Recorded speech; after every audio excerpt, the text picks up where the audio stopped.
Aujourd'hui, je vais vous déballer des colis des marchés oubliés que je suis allé récupérer hier. Comme vous pouvez le voir, ils sont juste ici. Je vais les déballer et je vais vous montrer un peu les différentes pièces que j'ai pu recevoir. J'ai 90% de mes achats qui se passent directement sur Vinted. Ok, c'est parti. Donc, premier petit colis juste ici. C'est une veste, j'ai l'impression. Donc, c'est une veste longue barbour, comme vous pouvez le voir, avec le col en velours, toujours les bons modèles. J'avais acheté dans les 30 euros, je crois bien. Du coup, c'est un très bon cop. On va la revendre dans les 130 minimum. Alors, juste ici, nous avons des bottines Jonac.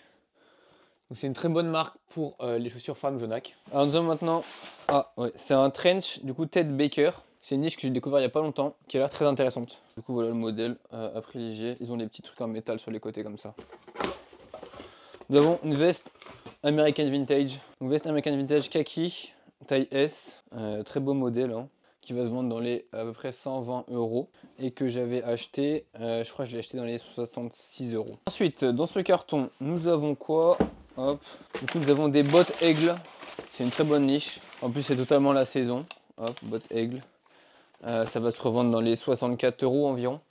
Ensuite, nous avons un blouson sans manche. Du coup, il y a une petite tache. C'est un peu relou, j'avais pas vu ça. The Frankie Shop. Veste sans manche de Frankie Shop. C'est pour femmes, ça, vu la taille. Revendre dans les 50 euros. Je crois que je l'avais acheté genre 5-6 euros. Je l'avais acheté. Nous avons maintenant un beau cardigan Agnès B. Donc c'est une bonne niche pour les cardigans. En général, ils se vendent dans les 80, dans les alentours de 80. Après, tu as certains modèles qui vont se vendre plus dans les 100 euros, d'autres plus dans les 60 euros. Donc j'ai fait une moyenne. Nous avons maintenant des bottines Jonac, encore une fois. Voici comment elles se présentent. Elles, j'avais acheté dans les 30 TTC, je crois bien. C'est un pull belle rose. Et pull belle rose Angora, marron. Et pour terminer, nous avons là colis plutôt bien emballé. Donc c'est une doudoune délavée au niveau de la capuche, au niveau du haut de la capuche. Doudoune Woolrich taille S, qui se présente comme ceci, avec fourrure. C'est vraiment de la bonne qualité cette marque Woolrich.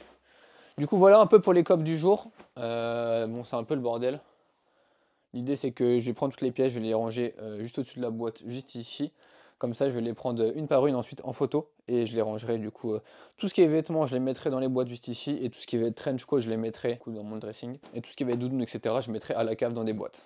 Ok, du coup, on se retrouve directement le soir même sur mon tableau stock afin qu'on puisse voir un peu comment je fonctionne et les différents prix d'achat des pièces que je vous ai présentées juste avant.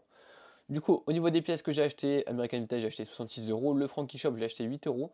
La Barbour, je l'ai acheté 32. Le plus belle rose, 22. Les bottines 19, le manteau, du coup manteau long en noir TED 50 euros, les bottes aigle 19 euros, les Jonac 14 euros, le cardigan Agnès B 21 euros et la Woolrich Parka du coup état satisfaisant qui est à 44,99.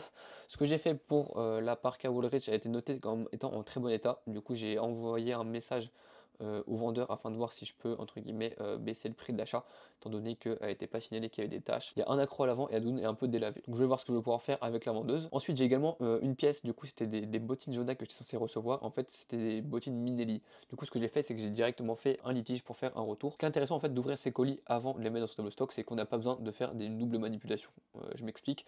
Si vous mettez tous vos articles dans vos tableaux stock dès que vous achetez sur Vinted, imaginons le vendeur n'envoie pas l'article, bah, vous devez revenir sur votre tableau stock pour supprimer la ligne ou par exemple comme dans mon cas là, si le vendeur vous envoie le mauvais article, vous devez revenir sur votre tableau stock pour supprimer. Quand on commence à avoir beaucoup de volume d'articles qui arrivent, qui sortent, etc., ça devient compliqué à gérer. Donc comme ça, quand vous recevez vos articles, vous les ouvrez. Au moins vous les ouvrez, vous faites un check-up total pour savoir s'il y a des défauts, s'il y a des problèmes, etc. S'il n'y a pas de problème, vous mettez dans vos tableaux stock. Et s'il y a des problèmes sur certaines pièces, vous du coup vous occupez pour faire le retour et bien sûr vous ne les notez pas dans le tableau stock. Ça évite à chaque fois de faire des manipulations sur celui-ci et ça simplifie et optimise votre temps. Donc ce que j'ai fait, c'est qu'une fois que j'avais tout déballé, j'ai monté à mon tableau stock. Ce que je fais, c'est que je mets le coloris, ensuite je mets les articles en question. Du coup, je commence toujours par la marque. Comme ça, quand je fais une recherche par filtre, je le trouve plus facilement. Ensuite, je mets l'article, la taille. Toujours mettre la taille, assez important pour vous y retrouver. Et c'est pareil, du coup, des fois, quand l'article est taché, etc., je le précise également. Ensuite, du coup, il y a le prix d'achat. Vous avez également l'état, du coup, soit c'est en stock, soit c'est vendu. Imaginons je vends cet article 120 euros, hop, le bénéfice est calculé à la fin. Et pour le comptabiliser dans mon tableau général de récapitulatif du mois, ce que je fais, c'est qu'il faut sélectionner l'article comme étant vendu. La catégorie en stock juste ici permet de savoir actuellement aujourd'hui j'ai combien concrètement de stock et quand on met en vendu. Donc ça part du stock pour venir dans son chiffre d'affaires et ses bénéfices du mois. Donc voilà un peu pour le tableau stock, voilà comment je fonctionne. J'espère que cette vidéo vous a aidé. N'hésitez pas à mettre un commentaire, à liker la vidéo et surtout vous abonner afin que je propose des vidéos de plus en plus qualitatives.